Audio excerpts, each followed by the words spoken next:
Vote পরবর্তী সময়ে অশান্তির জেরে আক্রান্ত বিজেপি কর্মীদের বাড়িতে বিজেপি নেতৃত্ব।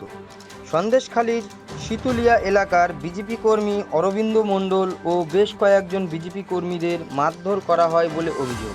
আক্রান্ত বিজেপি কর্মী অরবিন্দ মণ্ডল সহ অন্যান্য আক্রান্ত বিজেপি কর্মীদের দেখতে ও তার পরিবারের সঙ্গে কথা বলতে তাদের বাড়িতে পৌঁছান বসিরহাট জেলা বিজেপির ইনচার্জ অর্চনা মজুমদার সহ বিজেপি নেতৃত্বরা।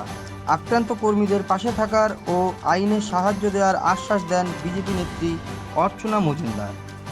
গেলাম বাড়ি থেকে হেঁটে যাওয়ার পরে বাজার করা প্রায় অর্ধেকটা হয়েছে আর অর্ধেকটা হয়নি। সেই সময় একটা ভদ্রলোক ওই ছত্রপতি বিশ্বাস আমাকে ধরে গলায় আমার ধুতিতে জড়িয়ে এরকম চেপে ধরেছে আর পটপট করে চড় মারতে লাগলো। আর বলছে আমার নামে কেস হলো কেন? আমি তো বলতে পারিনি, আমি পারিছিলাম না, তা পুলিশ করেছে। পুলিশ করলে তা তোমার নাম বলতে বলেছে এই বলে ব্যাপক মারধর করেছে। মারধর করে টেনে রাস্তায় এনেছে। রাস্তায় এনে প্লেয়ারের কাছে বাঁধবে। এমন সময় সুধাংশু বিশ্বাস আসলো, এটা পঞ্চায়েতের মেম্বার শুনেছে। আসার পরে সেও গলা ধাক্কা মারা শুরু করতে করতে মালিক চম্পটে আমি বেহুশ হয়ে গেছি। যারা সিনিয়র সিটিজেন তাদের প্রতি বাঙালির যে আমাদের অহংকার, সামান্যতম সম্মান দেখাবার কোনো জায়গা আছে বলে আজকে বিশেষ কিছু বাকি নেই। আজকে এই ভদ্রলোক ৭৭ বছর বয়স, তার বৃদ্ধা স্ত্রী দুজনে থাকে, বাড়িতে আর কেউ থাকে না, ফাঁকা বাড়ি।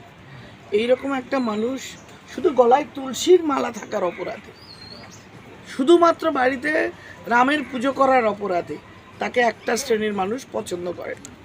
এবং তার উপরে তার বাড়িতে এর আগে আপনার ১৯ তারিখে একটা এফআইআর রেজিস্টার হয়েছে। বাড়িতে বম ফেলেছিল, বাড়িতে আগুন লাগিয়ে দেওয়া হয়েছিল, ভাগ্যিস কেউ ছিল না, সেই জন্য হতাহত বা মারাত্মক কিছু হয়নি। তার পরবর্তীকালে এফআইআর হয়েছে, যারা অভিযুক্ত এই পাড়ার স্বনামধন্য তৃণমূলের নেতা, তাদের সব নাম দিয়ে এফআইআর হয়েছে। এবং এফআইআরের পরেও পুলিশ নড়ে চড়ে বসেনি, সেকশন সেরকম দেয়নি, কাউকে অ্যারেস্ট করেনি, এফআইআরের মতো চলছে। আবার তারা জানতে পেরেছে যে এই বৃদ্ধ এইরকম একটা মানুষ আমাদের নাম ধরে কি করে এফআইআর করলো। সুতরাং তারা ভীষণ অন্যায় করেছেন। এই বয়স্ক মানুষটা, তাকে কালকে রাস্তায় পেয়েছে বাজারে, তাকে দামাদাম গলার ওই ধুতিটাকে গলায় পেঁচিয়ে মুখ বন্ধ করে রাস্তায় পেলে উদাম প্রহার, তার মুখে হাতে পায়ে সমস্ত চোট।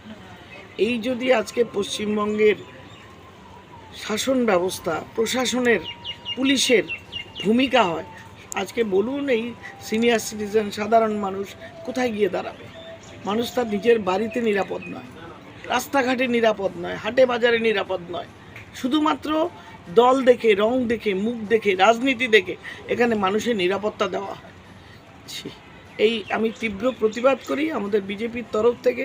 যেহেতু এনারা বিজেপির ভোটার, খবর পাওয়া মাত্র, কালকে খবর পেয়েছি, আজকে এসছি, ওনাকে দিয়ে অভিযোগ লেখাচ্ছি।